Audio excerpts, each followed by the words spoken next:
नमस्कार दोस्तों, एक बार पुनः आप सभी का हार्दिक स्वागत है आप सभी के अपने YouTube channel being a best teacher पे। आज की इस क्लास में हम CDLU यूनिवर्सिटी के लिए मोस्ट इम्पॉर्टेंट क्वेश्चंस डिस्कस करेंगे for B.Ed first year. Subject रहेगा लर्निंग एंड टीचिंग। ठीक है, चलिए 100% गारंटीड क्वेश्चन रहेंगे आपके अपकमिंग एग्जाम के लिए। आंसर्स का PDF भी हम आपको प्रोवाइड कराते हैं, इंग्लिश हिंदी दोनों मीडियम में। 125 रुपीज़ पर सब्जेक्ट के हिसाब से ये एक पेड PDF रहता है। अगर आप आंसर्स के PDF से, नोट से आसानी से पढ़ना चाहते हैं तो वीडियो के डिस्क्रिप्शन बॉक्स में लिंक है, वहाँ से आप अपने मीडियम में डाउनलोड कर सकते हैं। बाकी अगर आप कुछ पूछना चाहते हैं या व्हाट्सएप से जुड़कर हमसे PDFs लेना चाहते हैं तो आप हमारी सेल्स टीम को इन गिवन नंबर्स पे जो है संपर्क कर सकते हैं। तो चलिए शुरू करते हैं यूनिट 1 से। फर्स्ट क्वेश्चन है define teaching, describe the various levels. ठीक है, तो यहाँ डिफाइन हो गया, फिर लेवल्स पूछा है और साथ में प्रिंसिपल्स पूछे हैं टीचिंग एंड लर्निंग के। शिक्षण को परिभाषित कीजिए, शिक्षण के विभिन्न स्तरों का विस्तार पूर्वक वर्णन कीजिए, शिक्षण एवं अधिगम यानी कि सीखने के सिद्धांतों को समझाइए। दूसरा प्रश्न है second question, teaching and learning are two sides of a same coin, justify this statement by discussing the relationship between teaching and learning. शिक्षण और अधिगम एक ही सिक्के के दो पहलू हैं। इस कथन को सही ठहराते हुए शिक्षण और अधिगम में आपसी संबंध पर चर्चा करें। आगे बढ़ेंगे, तीसरा प्रश्न, explain the workshop, seminars, panel discussions as a new method of teaching.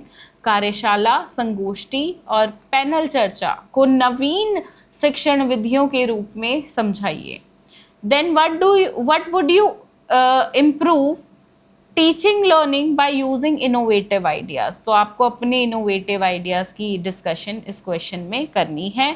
आप शिक्षण और अधिगम को नवाचारी यानी कि इनोवेटिव विचारों द्वारा कैसे सुधारेंगे, यह आपको विस्तार पूर्वक चर्चा करनी है। सेकेंड यूनिट, दूसरी यूनिट पे बढ़ते हुए क्वेश्चन नंबर 5, एजुकेशनल टेक्नोलॉजी क्या है। ठीक है, ये आपको बताना है। फिर इलैबोरेट करना है, इसका स्कोप और सिग्निफिकेंस क्या है। शैक्षणिक प्रौद्योगिकी, अर्थ, क्षेत्र और महत्व, तीन चीजें। फिर है what do you mean by communication यानी कि संप्रेषण का अर्थ। ठीक है, तो मीनिंग, अर्थ।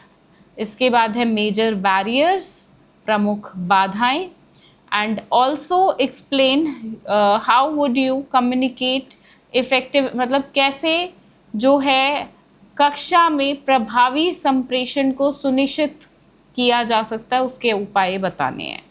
सातवां प्रश्न है कॉन्सेप्ट, नीड और इम्पोर्टेंस बतानी है ICT की, यानी कि सूचना एवं संचार प्रौद्योगिकी ICT की संकल्पना, आवश्यकता और महत्व, तीन चीजें आपको बतानी है।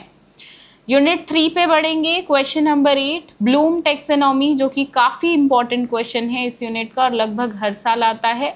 तो ब्लूम की वर्गीकी का क्या अर्थ है, इसका मतलब बेसिकली पूरा पढ़ना है, कॉग्निटिव डोमेन ही नहीं, मैं कहूँगी पूरा पढ़ना, क्योंकि क्वेश्चन कैसे भी फ्रेम हो सकता है। Question number 9 is what do you mean by model of teaching, और साथ में ग्लेसर का जो बेसिक टीचिंग मॉडल है उसके बारे में आपको एक्सप्लेन करना है। Next question, Robert Mager's approach of instructional objectives in detail, इसके बारे में आपको बताना है, रॉबर्ट मेजर की जो शैक्षणिक उद्देश्य के दृष्टिकोण है उनको। यूनिट 4 पे बढ़ेंगे, क्वेश्चन 11 है discuss in detail the development of programme learning material in terms of preparation, writing, try out and evaluation. थोड़ा सा कॉम्प्लिकेटेड करके क्वेश्चन पूछा हुआ है। तो कार्यक्रमित शिक्षण सामग्री के विकास की प्रक्रिया को तैयारी, लेखन, परीक्षण एवं मूल्यांकन के संदर्भ में विस्तार पूर्वक समझाना है आपको। फिर है फ्लैंडर्स इंटरैक्शन एनालिसिस सिस्टम, इसके बारे में बताना है और डिस्कस करना है कि कैसे ऑब्जर्वेशन, रिकॉर्ड और डिकॉर्ड हो सकती है। 13th क्वेश्चन, कॉन्सेप्ट, नीड और इम्पोर्टेंस बताना है, माइक्रो टीचिंग यानी कि सूक्ष्म शिक्षण की संकल्पना, आवश्यकता और महत्व। 14वां प्रश्न है लीनियर और branching style of programmed learning क्या है, कार्यक्रमित अधिगम को रेखीय और शाखीय शैलियों का वर्णन आपको इन दोनों का लीनियर और ब्रांचिंग का करना है। ठीक है, तो ये 14 प्रश्न रहेंगे हमारे 16 अंक के हिसाब से।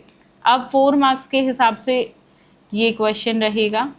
कोऑपरेटिव लर्निंग यानी कि सहकारी शिक्षण, एलिमेंट्स ऑफ टीचिंग मॉडल यानी कि शिक्षण मॉडल के घटक, सिमुलेशन टीचिंग, ये हो गया डी, यहाँ पे आ गया है थोड़ा सा ना, हार्डवेयर एंड सॉफ्टवेयर अप्रोच। ठीक है, फिर है models of teaching, system approach, panel discussion, types of educational technology, steps of action research, Brunner's concept attainment model. फिर ये एक ही है, ठीक है, ये एक ही है, ये बस यहाँ होना था टाइप, ये आगे चला गया, टाइपिंग एरर है एक ही। ठीक है, तो चलिए ये हैं यहाँ से हमारे अत्यंत महत्वपूर्ण प्रश्न for subject learning and teaching. बाकी कोई क्वेरी हो तो कमेंट सेक्शन में लिखकर आप बिल्कुल पूछ सकते हैं। बाकी ध्यान रखिए अपना, ध्यान रखिए सभी अपनों का। धन्यवाद। जय हिंद।